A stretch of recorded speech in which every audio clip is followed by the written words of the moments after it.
That. Oh, well. Good. Looks like an album cover, doesn't it? I have it all done that way. However, I will tell you something interesting. I've noticed that my views have actually gone down since I posted a title screen. Oh. Apparently, people just like seeing me. I think it's going to be some Crime Watch episode. Yeah, I think so. Anyways, Genesis chapter 1. And we're starting a new overview. Now again, I just want to stress there's probably a lot of nuanced things that we can talk about, and we will talk about some things, but we just won't be able to hit everything. We're trying to do a chapter a session. And for books like Genesis, it's difficult. I mean, we can spend probably 2 months on the 7 days of creation and just talk about the science involved with that. Just in case there's, I happen to be someone that believes in a young earth. Okay, I believe in creation. I don't believe in it, an evolution as far as where a bird became a dinosaur or vice versa. I don't. I believe God ordered things to replicate after their kind. I think that it is the most reasonable of all things scientifically. And by the way, I will also recognize that there's some tough things on both sides. I have a cousin that has a doctorate in geology, and you know, he uses all these big words with me, and I just think, yeah, but you're dumb. No, but I also know that there's some there, and I know when I say this, you're going to go, I don't believe that's possible. But there are some good Christians that look at this and they think, actually, I still think there was an evolutionary thing. I think the Earth took a long time, and though I don't agree with that.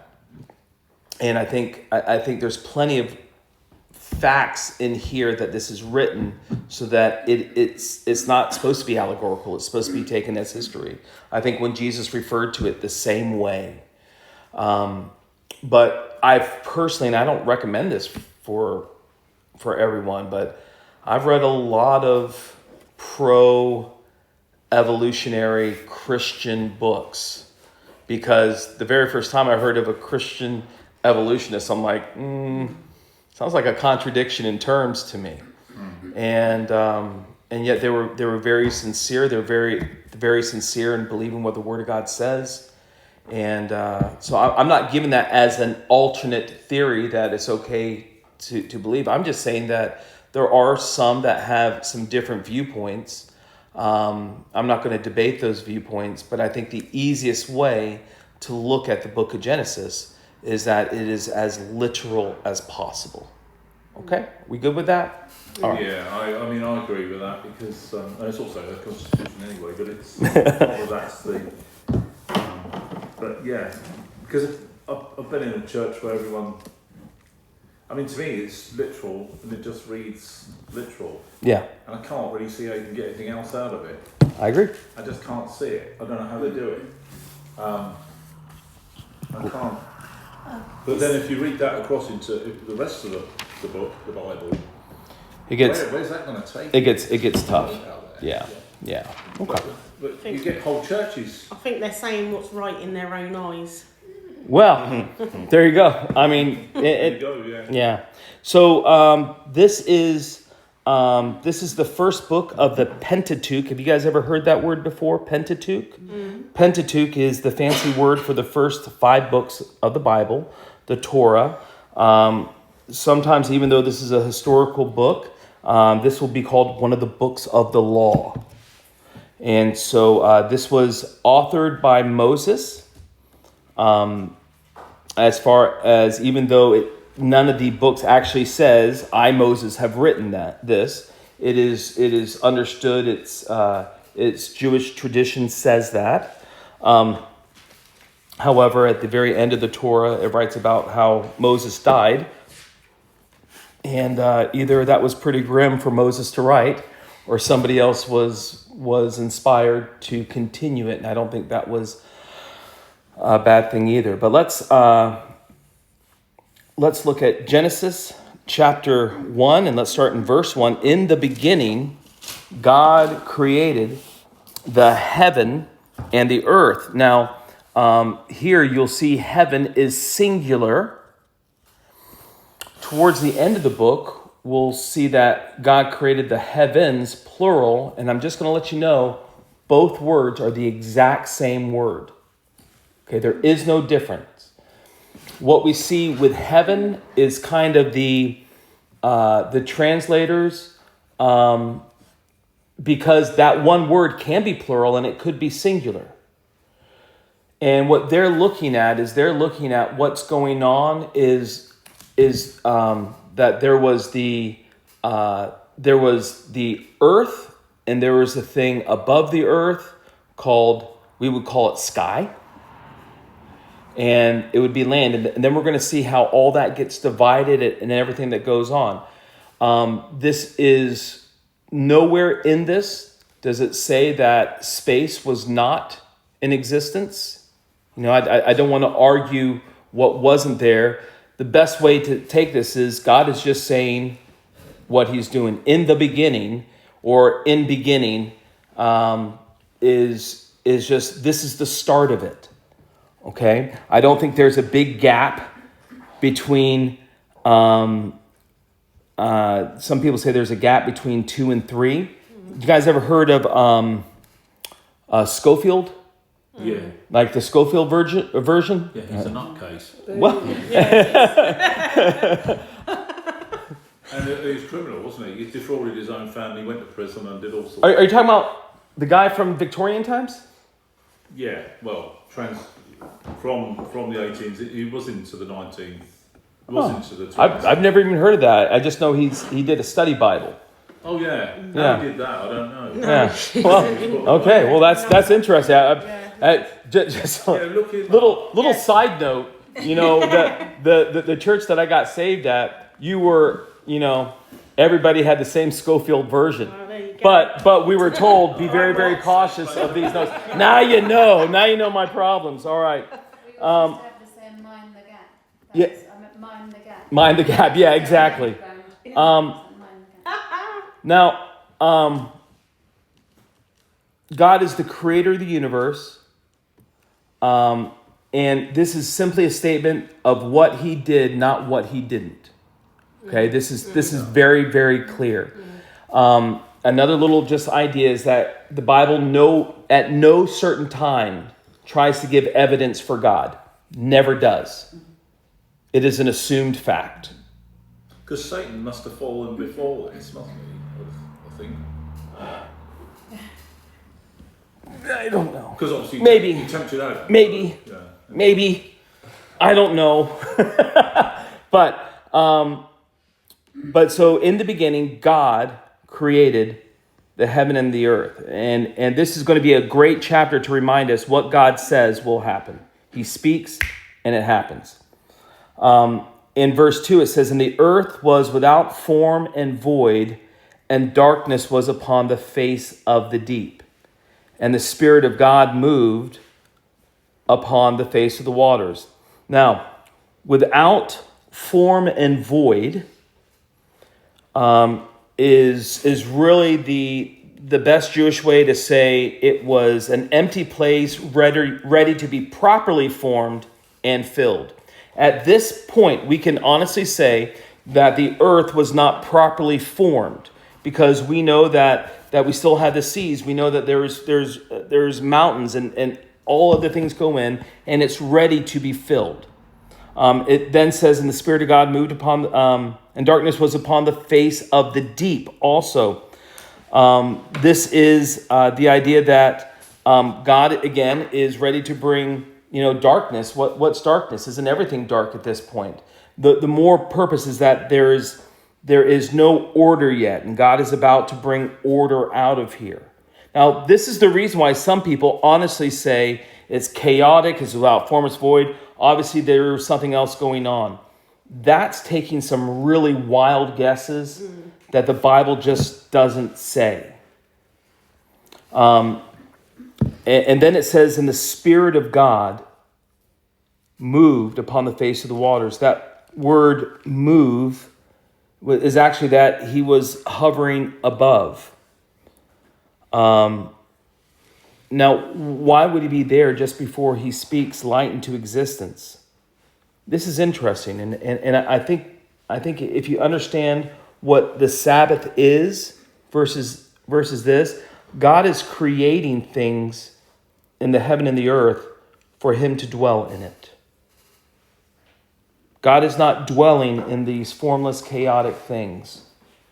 And when we get to day 7, when he rested, this is also the point in which he dwelt. That word Sabbath is also the idea of dwelling. A couple more things. God did not, once he starts speaking worlds into existence, God does not need a whole day to do it. I mean, when God says, okay, there's going to be light and darkness, how long do you think that took God? Instantly.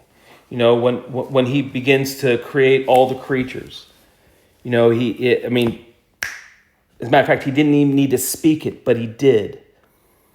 And so, again, just with a young earth idea, it's not that, well, how could God do that, you know, without millions and billions of years? Well, the reality is if God is exactly who he says he is in the Bible, he doesn't even need a full day.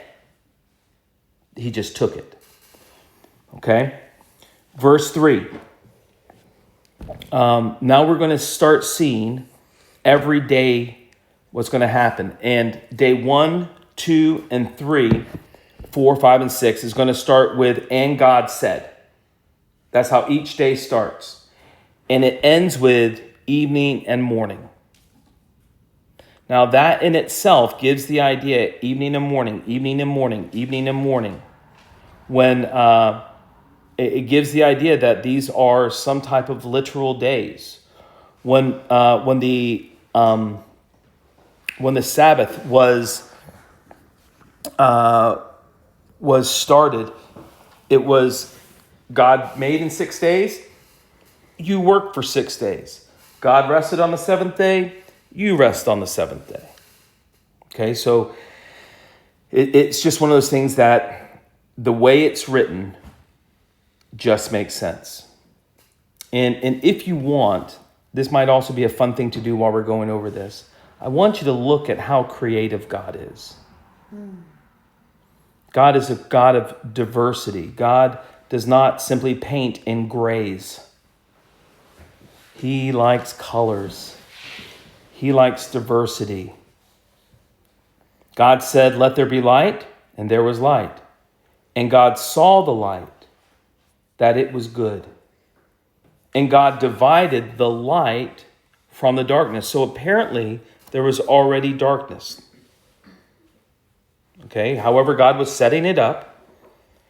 He made light and he separated light from darkness. There's no other light sources. The most reasonable thing to say is that God is this particular light source.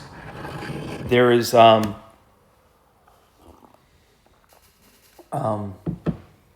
did he shine before that? We're not told that. We're just told here, for the sake of what we can view, this is how it started for our beginning. God called the light day, and the darkness he called night, and the evening and the morning were the first day. So day 1.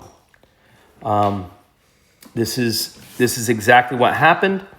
And it's interesting, evening and morning is the first day. On the Jewish calendar, it actually starts like today's already tomorrow, if that makes sense. Today is already Tuesday. You know, Tuesday starts at night and then in the day. Fasting, when somebody would fast in biblical times, they would start at night and at the end of the day when darkness comes. Verse 6. Verse 6. And God said, "Let there be a firmament in the midst of the waters." Now, firmament is the idea that there's going to be a solid or a defining difference. So remember, before this, there's just land and sky. And God says, we're going to set some boundaries here. If you look at our planet from the sky, not everything's just drifting out. There is a boundary, okay? And it is a firm boundary. Even the clouds, if you look at the skies and the clouds, you can see that there's a point where clouds don't dip down and it's actually just flat. God ordained this right in the beginning. God says, let there be a firmament in the midst of the waters, and let it divide the waters from the waters. And God made the firmament and divided the waters which were under the firmament from the waters which were above the firmament, and it was so. And God called the firmament heaven, or sky, and the evening and the morning were the second day. So here you go. Day one, what was created? Light. Light was created. Day two, what was created, or what happened? Firmament. Right. The water was divided, and the sky. Now we might consider the sky where the clouds are. It seems here that God says there's a difference. You have the cloud coverage that's up there. You have the water that's down here, and the sky, that empty bit. That is what he calls the firmament. That is separating both.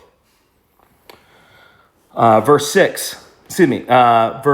9. And God said, let the waters under the heaven be gathered together unto one place, and let the dry land appear.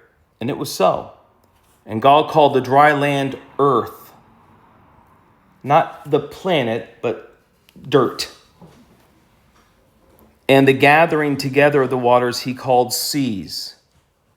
And God saw that it was good. So day 3, what does he do? Day 3, he brings dry land. Now, which is interesting because this is an indication that when this was created, it didn't slowly move up and dry out.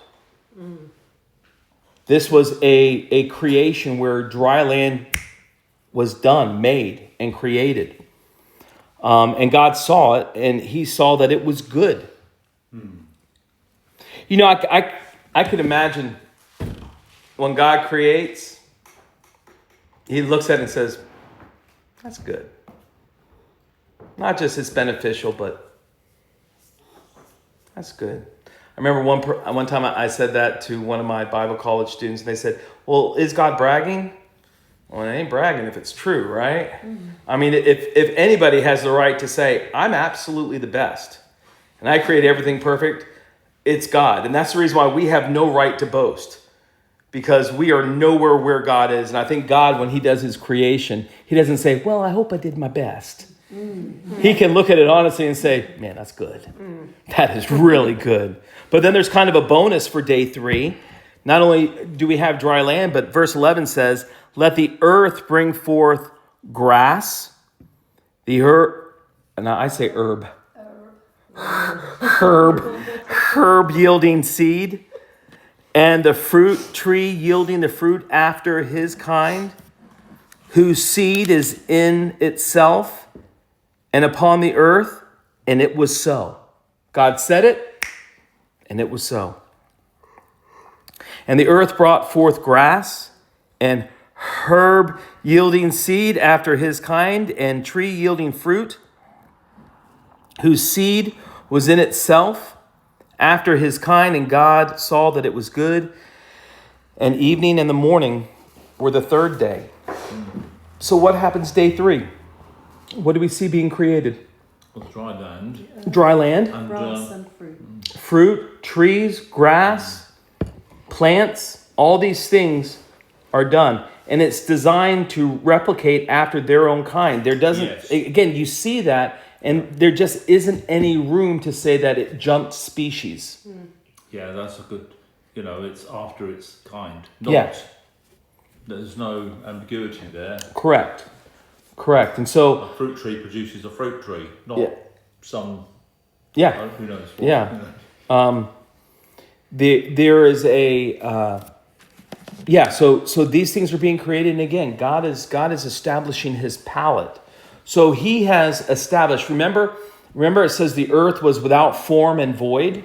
It was ready to be filled, and it's as if he's creating the baskets, as if he's creating the tables. It's as if he's now putting everything there to be ready to fill it with the really good stuff. Now, how does he fill day one? What was created on day one? Light. So how does he fill this light? Well, verse 14, and God said, let there be lights in the firmament of the heaven to divide the day from the night, and let them be for signs and for seasons and for days and for years. So we have created in the sky lights, and they have more purposes than just, wow, that's pretty. He did it for signs. What do you mean signs? Not zodiac signs, but if you look at the creation of, if you look at the birth of Christ, the star that came in the east. But if you also look at signs aren't just miraculous signs are directions. Those that sail the sea, they use the stars. By the way, in Australia, it's a completely different group of stars. It's the other end of the earth, and it's weird. It's weird thinking, where's this familiar thing? It's not there because it's hidden on the other side. It's different. But it says, let them be for signs and for seasons. God created these things to help with the seasons and for days. It establishes what the days is and for years. When God created these things, there was multiple reasons why he created them. And this is not something that Christians have come up with. NASA is really contemplating this. They don't think that our universe, our stars in our universe, are exactly as far apart or as far away as they appear to us. Have you ever looked at one of those holograms where you look in it and it looks like it's 20 feet deep, but it's actually very thin? Now, again, you don't need to believe me. Google this. And you're going to go, oh, actually, Pastor's right. He's not just some quack. Well, it might be, but not on this. And they think that the way the universe is actually some type of hologram, that it's not as deep as possible. Now, if it's not, that's okay too. My God created lights and stars, and some people say, well, yeah, but these stars are so far away, the light travels at a certain distance, it must be this amount of years old. Well, not if God created it for our signs, for our years, for our anything. He created them to do these things at a certain distance, and then he brought the light forward. Listen, for God to be able to speak the universe into existence, I don't think that's very difficult. We also do know, just on a little also side note, do you know that the moon is getting further away? No, I didn't. The moon is getting further away from the planet. Now, if the moon is getting further away, that means the moon used to be closer, right? And if the moon gets close by 100,000 years, we're gone. We're dead. We're dead. I mean, could you imagine the tides? If the moon was miles and miles closer, what that would do to the tides? Which way would it go? It would actually cause massive tidal waves and things like that. That they say that actually what they say is, wow, it was closer that it probably drowned the earth about twice a day. I'm like, well, that's really tough if you want life on a planet. You just can't do that. I mean, at best, you can drown once a day. Twice a day is way too much. How far is it moving then? Is it moving? It's a slow move, but it is definitely moving. And if it's at the same rate, rewinding it back makes you go, actually, it couldn't be closer. It's literally impossible. Verse 15, and let them be for lights in the firmament of the heaven to give light upon the earth. And it was so. And God made two great lights, the greater light to rule the day and the lesser light to rule the night. He made the stars also. Now, I will say I've had somebody say, see, your Bible's wrong there. The moon, which is the lesser light, the moon doesn't have it doesn't produce light. It just simply shines from the sun. Now, my thing is, it doesn't say that it's going to produce light. It just says that it's going to show light. And guess what the moon does? Take a wild guess. Shows light. It shows light. If you're not sure about that, in about 7 days, just come out here if it's a clear night, and you'll be able to read a book by the light of the moon. And so God designed this. God put things in place for a specific reason, so that we would have objects above us that would help create calm out of chaos. Oh, and then it says he made the stars also. He just throws that out there. Oh, he made the stars also. And God set them in the firmament of the heaven to give light upon the earth. See what their purpose is? So obviously, if you have, do we know what the closest star is to our planet? The sun. Exactly. So each star is a sun. Now, could you imagine if God says, well, I need to bring all those a lot closer? It'd be chaos. God knows what he's doing. And he brings those things out. And he allows those things to star, and he brings the light in. And it says that the purpose is to give light upon the earth. Verse 18, to rule over the day and over the night, to divide the light from the darkness. And then God looked back and he says, this is good. If you ever get a chance, one of the most beautiful places I've been to in my life is out in the desert in New Mexico in a place called Sedona. Sedona is not too far from the Grand Canyon. But at night, you see the great big Milky Way cloud in the sky, and you see different colors. It's not just, just looks white. I mean, there are different colors in the sky. It's amazing. The more things we send up to take pictures, the more complex our universe is. They actually believe there are more stars in the sky than there is sand, grains of sand. Wow. Okay, that really blows my mind, and yet this is a God. Every single one of them. And he knows every single one. Yeah. He knows, and he knows every hair on our head. For some, it's a little easier. Your husband is a little bit easier to count than others, right? But on his head, not below his head. I don't know if it counts beards, but indeed, God just didn't do these things. He created them with order and with authority, not chaos. If you read this, chaos is what was there, and he brought order. It's no longer without form and void. It's no longer the darkness of the deep. Now we're beginning to see some amazing things. And so indeed, day 4 fills that light for day 1. Day 5, verse 19, and evening and the morning were the 4th day. Verse 20, and God said, let the waters bring forth abundantly the moving creatures that hath life. Well, that's amazing, isn't it? Mm. Yeah. He says, water, I want you to start producing. And I want it to not just be a couple, I want it to be abundantly. And abundant is just not numbers, it's varieties. You go on this planet, and the more you go, or the more you read, or the more you watch these like nature videos, the more you see, man, God really made a very flavorful planet. He's not a vanilla God, amen? He created with variety.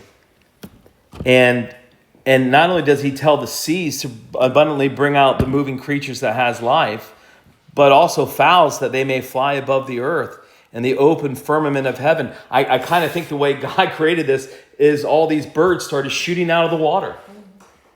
That at least that's how it reads to me. Yeah. And all these varieties would be flying around. And just the beautiful sound and music. I was about to say chaos, but I really mean cacophony of just sounds that all this is creating, all the beauty that's going on. And not just, God didn't just create pigeons. He created flamingos. He created warblers. He created all these, the blue-footed booby. He created all these various things, penguins, hummingbirds. He created all of these things to be so vibrant. Verse 21, and God created great whales and every living creature that moves, which the waters brought forth abundantly after their kind, and every winged fowl after his kind. And God saw that it was good. And so here on day 6, we see the day 5, we see the waters being divided here and in the sky, and then God says, well, we need to fill that too. And thankfully, on day 3, there's trees so that those birds will eventually be able to land, right? I mean, all this is the great creation that he's doing. And he looked at it and he says, this is good. And God blessed them, saying, be fruitful and multiply and fill the waters and the seas, and let fowl multiply in the earth. And the evening and the morning was the 5th day. And so, what was created on day 2? The firmament, the sky and the seas. And what fills the sky and the seas on day 5? Fish and fowl, right? So let's see what happens on day 6. I think it's just getting better and better. And God said, let the earth bring forth the living creature after his kind. This is interesting. He doesn't simply speak these into existence. He commands the land to use its resources in this creation process. Let the land bring forth these things. Now, God is the creator, no mistake about it. But it is interesting that you look at the things of the land, and when they deteriorate, they go right back into the land. I mean, it's the same quality. And it says, every living creature after his kind, even cattle. You might think cattle is a curse. God made them. Creeping things. Now, we've met some creepy things, but these are creeping things, crawly things. Probably spiders. But, well, we'll continue. And beasts of the earth after his kind. And it was so. God says it, and God orders it in a certain way. And what does creation do? It does exactly what God says. And it was so. And God made the beasts of the earth after his kind, and the cattle after their kind, and everything that creepeth upon the earth after his kind. And God saw that it was good. Verse 26. So we see that on day 3, we have dry land, plants, trees being created. And now what's going to fill that dry land? What's going to use those trees? Well, all these creatures. Okay, probably at this point, it's reasonable to say that at this point, everything was a vegetarian. Okay, it's not impossible. And by the way, every creature at this point, I believe, could be a vegetarian. But do you know that most animals can also be carnivores? I've seen a muntjac eat roadkill before. That kind of blew my mind, because I'm like, maybe they're not as friendly as we think. Maybe that muntjac took down that other animal. I don't know. But look at verse 26. We're going to have some really interesting language here in verse 26. Everything's good, everything's good, everything's good. And in verse 26, God's not done with day 6. And God said, let us make man in our own image. And again, if you're taking notes, you may want to circle that word us. You may want to circle that word our. In chapter 1, I think we see the Trinity. If you don't want to call it the Trinity, let's use a more biblical term and call it the Godhead. Okay? In whose image was man created? Does the Bible say? God's image. So God wasn't talking to the angels. Let's make man in our own image. And how many gods was involved in the creation? Well, just one. It's not, the Mormons will say, well, there's a big council of gods. They meet on the planet Kolob every once in a while, and they try to figure things out. And one day, if you behave like Jesus did, you too can become a god. Not you women.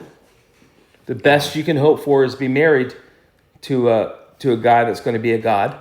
And if you're lucky, you could be eternally pregnant with swollen ankles.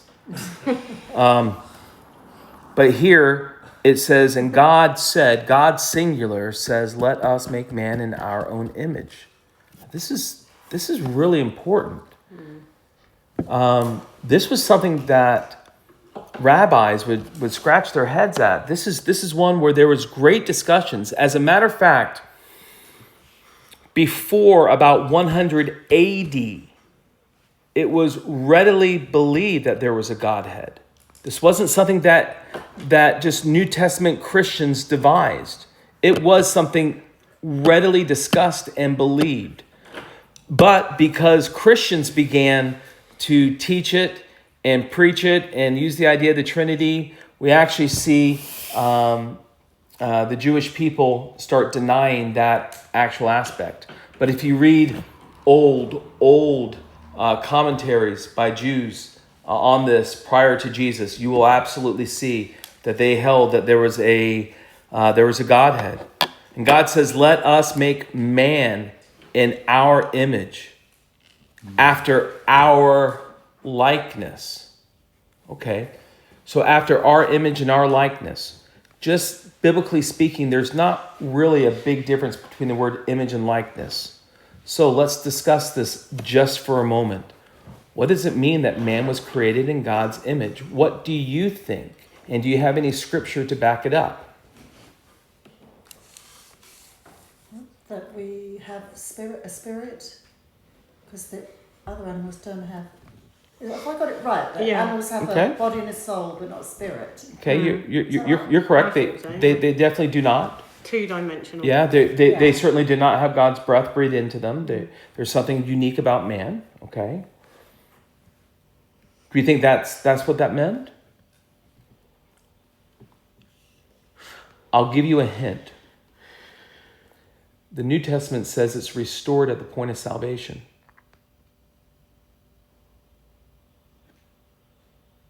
I'm going to let some of you look that up later on and come back to me on this. But I will even tell you what it is. Holiness. God created man holy, sinless, perfect. That's how they were created. That was ruined at the fall. Mankind was still created in them. As a matter of fact, that's the warning to Noah. If somebody takes somebody's life, by their life, it's going to be taken because that person was created in my image, holy, set apart for my use. Again, that was ruined by the fall. That was ruined. But when we read in the New Testament, we can see that our salvation is linked to the image of God, the likeness of God. Look it up. It's a beautiful thing. You'll find it in some of Paul's writings. Okay? And if nobody can find anything about that by Wednesday, I'll just give you the verses, but I'm going to let you guys dig into it. But I would really hold pretty firmly on that's what this is. God doesn't have fingers and toes. I think when it says that he stretches forth his right hand, I don't necessarily know that means he has a right hand. I think God is beyond our form. And I think it's a way to explain God in a way that us humans can understand it. He shelters us under his wings. Does God have, wings? I don't think so. I mean, he could, I guess, if he wanted them. But he certainly doesn't need wings from go to one place to the other. You get what I'm saying? Even when we go to Genesis 3, they hear the voice of God walking. They don't hear God's footprints. They hear his voice walk. I mean, anyways, just think on that. But in verse 26, let us make man in our image, after our likeness, and let them have dominion over the fish of the sea, over the fowl of the air, over the cattle, over all the earth, and over every creeping thing that creepeth upon the earth. So we are to have dominion. What does dominion mean? Rule. Rule. Now, but let's also think what rule means. Authority. Authority. When our leaders have authority, rule over us, what does that also imply? Responsibility. Responsibility. Okay, we have dominion over the earth, but we also have a responsibility. And I think we're learning that. I think that as mankind begins to develop things, and goes beyond what God is saying, and then they're like, oh, this is a mess, we move back a little bit. But this is the reason why we're able to get whales and train whales. But every once in a while, the whale doesn't like to be trained and has a little bit of extra fun. Or, if you think about it, I have a dog in my house that honestly, if it decided it was going to kill me, I don't know if really I could do anything about it. I mean, a dog that won't back down, that just keeps on going after you. I mean, it's at least a struggle for your life. But we have dominion over them. We have dominion over cats. We have dominions over, but not just training them, but even we have the right to say, there's too many of you. We're gonna have to thin these down. There's husbandry. There's what was that? Nothing. I'll tell you later. There's all these things that go on that we have certain responsibilities. We have responsibilities not just to the creatures, but also to the planet. I'm not saying we need to be, crunchy and green. I'm not saying that at all. Earth Day, I like to burn plastic on Earth Day. Okay, that's just how I get happy. But we actually do have a very serious responsibility. Mankind was not given this responsibility as punishment. He hadn't sinned yet. This is order. I'm going to add this, and I think we see this right from the beginning. A man that doesn't work, we see in culture and society, they're almost worthless. God not only created man, but he created man to work, to use his intellect, to use his strength. And I just want you to think when, and of course people are people and they're all different, but when somebody has rejected working and just kind of expects, I'm not going to do this. I'll do, just play video games all day. There's nothing wrong with video games though. But that's not what we're called to do. We're called to work. We're called to have dominion. That's the reason why every time I squish a spider, by the way, I have dominion over you. Bye-bye.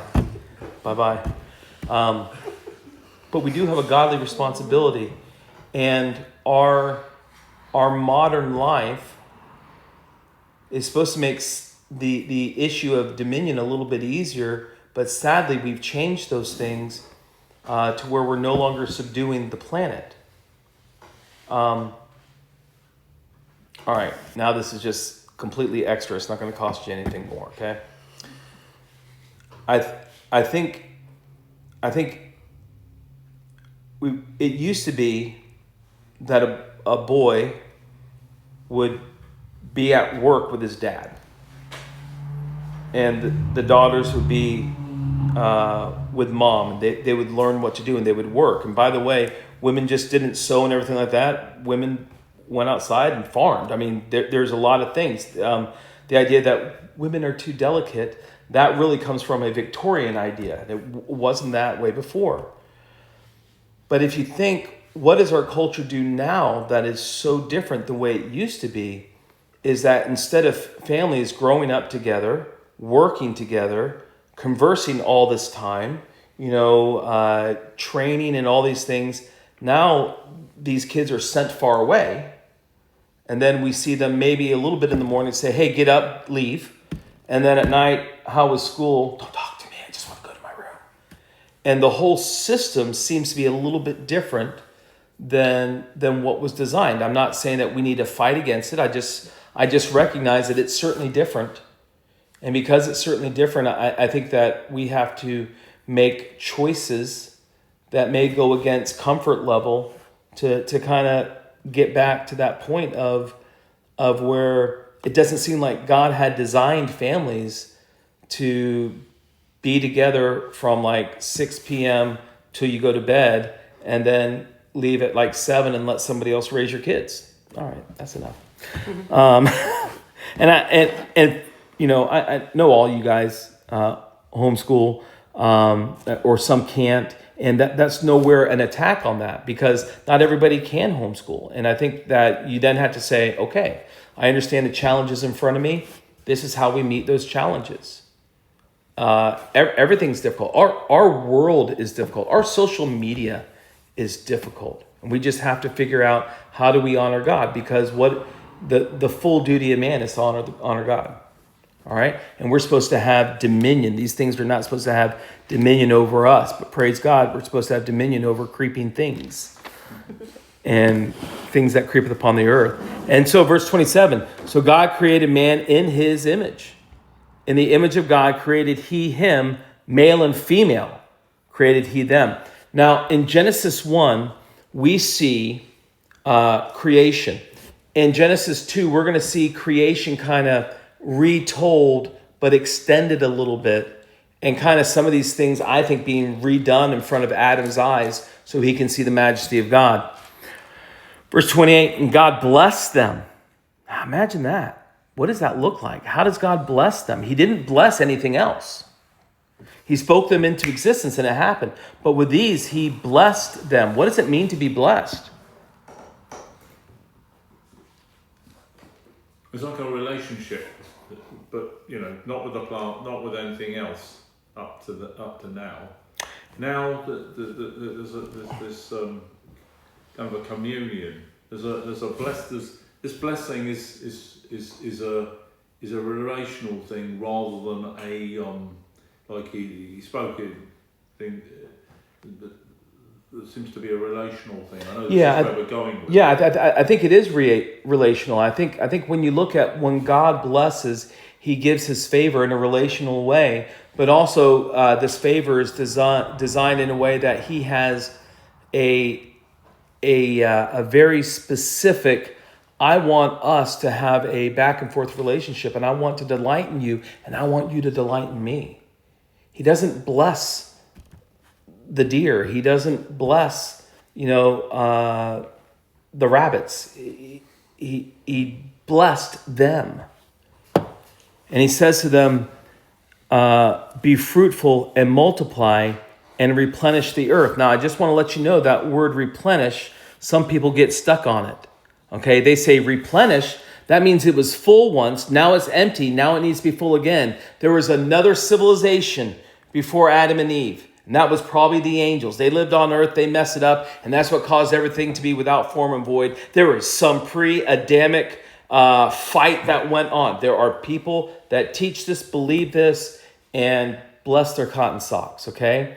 That word replenish simply means make full. That's all it means, okay? It doesn't mean to make full again. It just simply means to make full.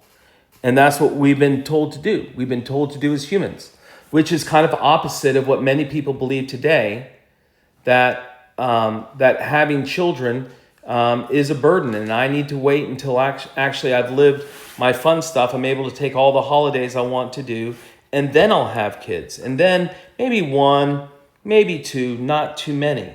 But the reality is we've learned in Western culture that kids are burdens, not blessings. And I think we've walked back on our natural thing to replenish the earth. But do we understand that the world is not overpopulated? Yeah. Do we know that? Yeah. Okay. We still have plenty of space around us. I mean, mankind kind of goes in little pockets and they grow, and they don't like to leave those. And so we have some hyper concentrated areas. But the reality is that there's a city in Jacksonville, Florida called Jacksonville. The whole world's population could fit in 2 Jacksonville, Floridas, with arms around them. The whole world's population. Just statistically look it up and go, yeah, you're right. Okay, well, what about food? We throw away more food than is consumed on this planet. It's just that because of some political reasons, because some people live in some kind of poor areas, food is a little bit scarce. Water can be a tough resource, but it's best to move where the water is. We've got enough fresh water in this country for the whole entire planet. Yeah. Amen. And it almost feels like that happens every day. Yes. But I mean, we do. And so there's plenty of resources out there, and God created water, a really cool thing. You really can't waste water. It gets evaporated and it comes back down. Boy, does it ever come back down.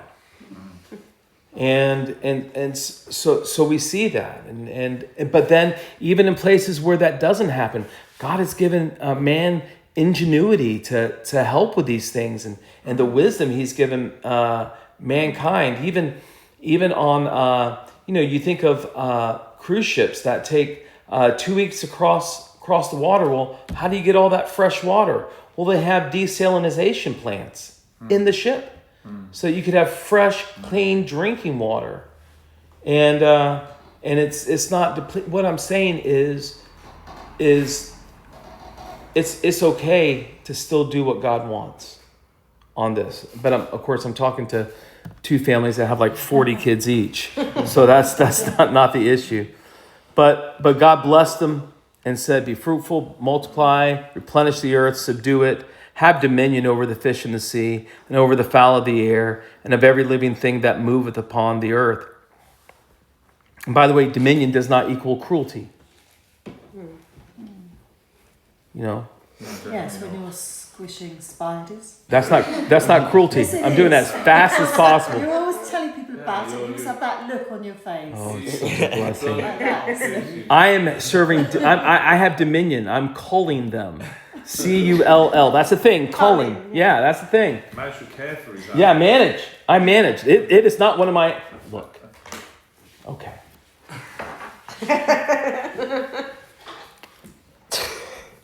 If someone were to break into my house, I would violently remove them. Now, if they're out wandering, I don't care. Spiders, just do whatever you got to do out there. But once you break into my home, I'm assuming violence. Okay? The fact you talk about it so much. It's such a blessing. You just it's like you revel in it. They're telling us about it. So there's something not quite right there, Dave. Well, You need to pray about it later. but I'll pray about it. But it's not just me. Sabine eats them.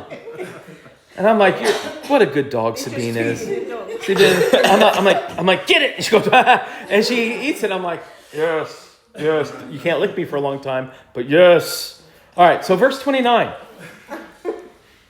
And God says, "Behold, I've given you every herb bearing seed, which is upon the face of all the earth, and every seed, in which is the fruit of the tree yielding seed. And to you it shall be for meat." And so God has given us fruits. God has given us seeds also. Not just the fruit itself as meat, but also seeds. Some seeds are very, very beneficial. We're learning that. And God created these things. And to every beast of the field, and to every fowl of the air, and to everything that creepeth upon the earth, wherein there is life, I have given every green herb for meat. And it was so. So at this time, Adam and Eve were vegetarians. So they both have dominion. He's talking to you. He's talking to both. So man and woman have got this. Yes. Oh, absolutely. Yeah. The man's got it, and the woman's. Yeah. It's interesting. Man here, because it says, let us make man in our image, and then he did it male and female. Yeah. So then it puts there, the Hebrew word for man as in mankind is still Adam. Yeah. Okay. And then Adam and woman, is there. So we have this one general term, and then we have specific terms later. And God saw everything that he had made. And behold, it was, and I love this, very good. And the evening and the morning were the sixth day. So the question is, in Genesis 1, what's the problem? There isn't one. There isn't one. Everything's great. Good. Yeah, you get to Genesis 2, what's the problem? There is none. Everything's great. You get to Genesis 4 and you're like, whoa, something happened. If Genesis 3 was never in the Bible, when we get to it next week, we go, everything's good, everything's very good, everything's wonderful, and God created it in this way, and God created it as a place where he can dwell. He just did not want this to be separate from him. This was created in a place that he would walk in and have communion. And then chapter 2 even feeds that more. And then something happens in chapter 3. Something happens in chapter 3 drastically. And I think we all know what it is. But then in chapter 4, even if chapter 3 wasn't in there, we go, wow. What stopped everything from being good? What are the issues? Okay. So there we go. Genesis 1. Are there any questions or comments about Genesis 1? That is very cold tea. Any questions on Genesis 1? All right. Eden, you run out of ink yet? No? You're all right? I just wanted to say something or ask something. I think going back earlier, you said that God. Did you say that God created things so that he could live within them? It seems that way, because it seems like on day 7 that when he rested, it's not just he kicked up his feet and was tuckered. It means that he reveled in it, relaxed in it, dwelt in it. Uh-huh. It seems that days 1 through 6 were not just so man could have dominion, but also for God's pleasure. Yeah. Anyone else? All right. Next week we have 2 and 3.